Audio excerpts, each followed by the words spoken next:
রমজানে আপনি যদি একটি ফরজ আদায় করেন আর ওই ফরজটি হয়ে যায় 70টি ফরজের সমতুল্য। হুজুর, এই মাহে রমজানে এত সওয়াব, নফল ফরজে গণ্য হয়ে যায়, আর ফরজ একটি ফরজ 70টি ফরজের সমতুল্য হয়ে যায়, এত নাকি কেন? আমরা মাহে রমজানে এক মাস না খেয়ে থাকি এই জন্য না। আবার আল্লাহ পাক বলতেছেন, শাহরু রমাদানাল্লাযী উনজিলা ফীহিল কুরআন। এই মাসের গুরুত্ব, এই মাসের মর্তবা, এই মাসের ফজিলত এই জন্য এত বেশি হয়েছে, এই মাসের উপরে আল্লাহ পাক কোরআন নাজিল করার কারণে। সুবহানাল্লাহ।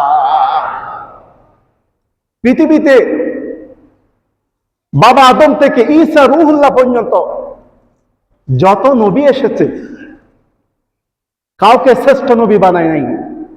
যে নবীর উপর কোরআন নাজিল হয়েছে ওই নবী আমাদের নবী, ওই নবী শ্রেষ্ঠ নবী। সুবহানাল্লাহ। 12টি মাসে এক বছর, কোন মাসকে আল্লাহ পাক শ্রেষ্ঠ মাস বলে নাই। যে মাসের উপর কোরআন নাজিল হয়েছে, শাহরু রমাদানাল্লাযী উনজিলা ফীহিল কুরআন, ওই মাসকে আল্লাহ পাক শ্রেষ্ঠ মাস বলেছে। কোন রাতকে শ্রেষ্ঠ রাত বলেন নাই। খায়রুম মিন আলফি শাহর, এই মাসে এমন একটি রাত আল্লাহ পাক লুকিয়ে রেখেছেন। এই মাসের শেষ দশকের মধ্যে আমার আল্লাহ সুবহানাহু ওয়া তাআলা এমন একটি রাত গোপন রেখেছে, যে রাতকে বলেছেন খায়রুম মিন আলফি শাহর, 1000 মাসের চেয়ে শ্রেষ্ঠ। সুবহানাল্লাহ। আল্লাহ, আপনার কাছে জিজ্ঞেস করি, কেন এই রাতকে আপনি শ্রেষ্ঠ বলেছেন?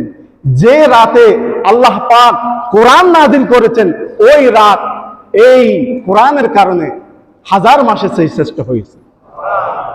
যে মাসের উপর কোরআন নাজিল হয়েছে ওই মাস শ্রেষ্ঠ।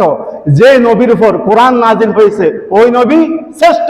যে রাতে কোরআন নাজিল হয়েছে ওই রাত শ্রেষ্ঠ। সুবহানাল্লাহ।